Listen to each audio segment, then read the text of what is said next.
नमस्कार, मैं हूं दिबांजलि मोइत्रा। कॉमेडियन कपिल शर्मा बीते कई दिनों से लगातार चर्चाओं में बने हुए। हाल ही में रिलीज हुई फिल्म द कश्मीर फाइल्स की कास्ट को प्रमोशन के लिए शो में ना बुलाने की वजह से खूब सुर्खियां बटोरी थी। काफी विवाद भी इस वजह से खड़ा हो गया था। ऐसे में सोशल मीडिया पर boycott Kapil Sharma show trend करने लग गया था। भले ही कपिल से जुड़ा ये विवाद कमजोर पड़ गया हो, लेकिन अब ये भी खबरें आने लगी हैं कि जल्द ही कपिल शर्मा का शो भी बंद होने वाला है। ऐसे में ये कहना बिल्कुल भी गलत नहीं होगा कि इससे दर्शकों को हर हफ्ते हंसी का डोज नहीं मिल पाएगा। The Kapil Sharma show TV पर सबसे ज्यादा पसंद किए जाने वाले शोज में से एक है, लेकिन अब लगता है जल्द ही इस शो पर ताला लग सकता है। बता दें कि कपिल के शो में हर हफ्ते जाने माने सितारे गेस्ट के तौर पर पहुंचते हैं और दर्शकों का खूब मनोरंजन करते हैं। ऐसे में अब जब कपिल शर्मा की एक पोस्ट सामने आई है, तब से शो के बंद होने की चर्चाएं होने लगी। दरअसल सोशल मीडिया पर एक फोटो शेयर कर कपिल शर्मा ने यूएस कनाडा टूर के बारे में बताया। अपने पोस्ट में कपिल शर्मा ने लिखा है, यूएस कनाडा टूर के बारे में साल 2022 में घोषणा करते हुए मुझे काफी खुशी महसूस हो रही। आप लोगों से जल्द ही मुलाकात होगी। 11 जून से लेकर 3 जुलाई तक ये टूर चलने वाला है। कपिल शर्मा के इस पोस्ट के सामने आते ही लोगों ने कयास लगाना शुरू कर दिया कि अब जल्द ही कुछ समय के लिए शो बंद कर दिया जाएगा।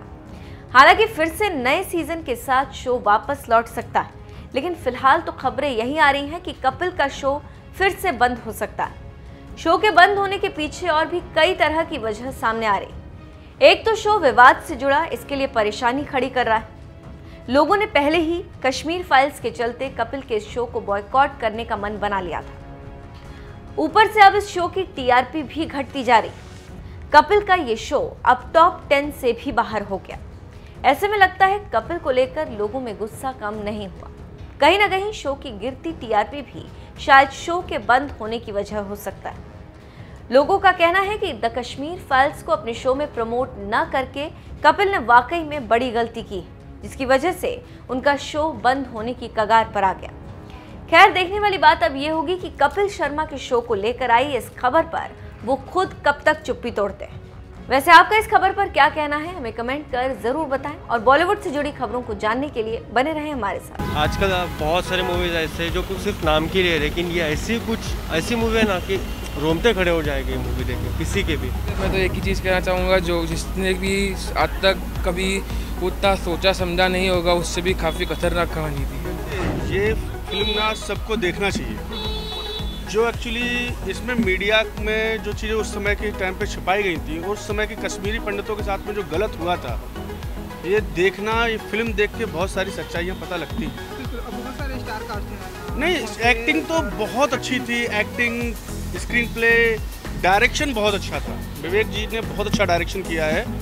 एक्चुअली फिल्म पहली एक ऐसी फिल्म है जिसको आप देख सकते हो, और जो बहुत अच्छा एक पूरा एक तरह से एक सब्जेक्ट जो था, मतलब एक कश्मीरी पंडितों का जो दुख था, उस दुख को जो दिखाया गया है। आज तक एक शिकारा फिल्म आई थी विधु विनोद चोपड़ा की, वो एक तरह से डब्बा फिल्म है। इसके आगे डब्बा भी नहीं बोल सकते, ढक्कन बोल सकते हो। फिल्म बहुत अच्छी थी और मुझे लगता है कि ये सभी को देखनी चाहिए। ये मतलब जो इतिहास हमें पता ही नहीं है और जो दिखाते हैं वही दिखेगा। अब ये चीज़ जानने का मौका हमें कैसे मिलेगा? जो मूवी को बताते हैं समाज का दर्पण, तो आज एक्चुअली में देखने को मिला है वो चीज़। सर, इंडिया ने आज तक इतनी अलग फिल्म नहीं बनाई है। ये आज से एक अलग फिल्म है जो इंडिया में शुरू हुई है। ये बड़ी हिम्मत की बात है कि डायरेक्टर जो विवेक अग्निहोत्री हैं, उन्होंने इतनी हिम्मत दिखाई है। आप इतिहास को और सच को कब तक आखिर छुपाएंगे? ये सच है। ये जो भी दिखाई दे रहा है ये सच है। मेरा पर्सनल एक्सपीरियंस जो मेरे बिल्कुल इमीडिएट फैमिली में हुआ, वो मैं हमेशा बोलता हूँ कि मेरे जो मामा थे, मेरी मदर के छोटे भाई, और मेरी माँ बार बार इसका जिक्र करती है, उन्होंने अपनी पूरी ज़िंदगी पैसे जोड़ जोड़ के, वो ओवरसियर थे वहाँ पर, और ओवरसियर को क्या बोलते हैं नॉर्मली? ओवरसियर ही बोलते हैं। हाँ, तो because overseer is a very typical small town word. तो वो इंजीनियर से जो छोटे होते हैं उनको ओवरसियर बोलते हैं। तो उन्होंने बड़े मुश्किल से पैसे कमा के, उनका एक सपना था कि कश्मीर में, श्रीनगर में अपना एक घर बनाएंगे। तो उन्होंने वो घर जैसे तैसे 86, 85, 87 में बना लिया और बड़े खुश थे कि अपना उनका एक घर था।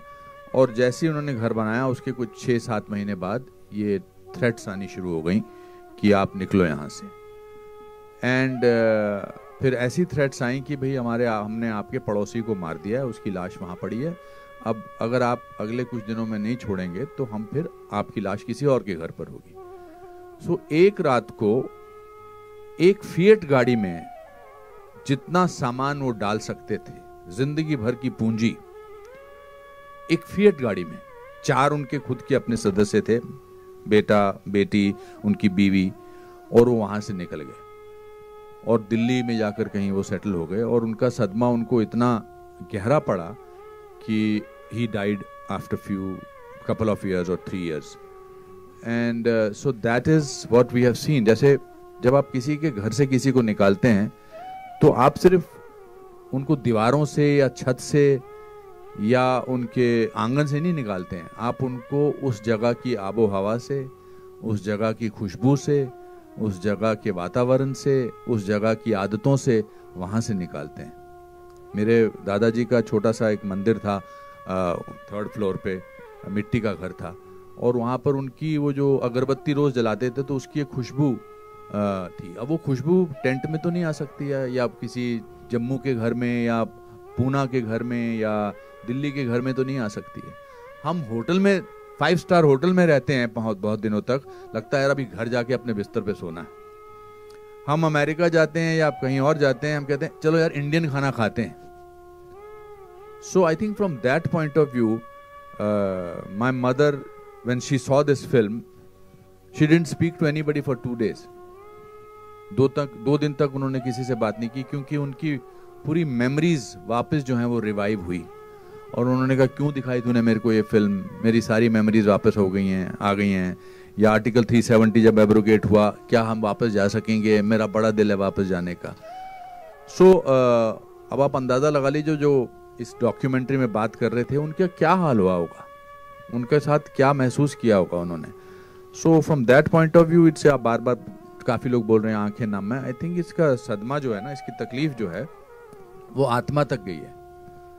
कश्मीर में आज आप जाओ, मुझे याद है जब बचपन में मैं जाता था तो निशाद गार्डन जाते थे, शालीमार जाते थे, पिकनिक पे जाते थे, तुलमुल खीर भवानी टेम्पल जाते थे, वहाँ की नदियों में घूमते थे, हंदवारा, सोपोर, ये सब जगहें हैं वहाँ की। अब कश्मीर की आत्मा जो है वो घायल है। अब वहाँ बार्ब्ड वायर्स नज़र आती हैं, सुनसान इलाका है, कुछ अजीब सा वातावरण है। So this film will not only revive those memories for millions of people, पर शायद कुछ लोगों के घाव भी भरेंगे। And we are all guilty of not talking about it for 32 years.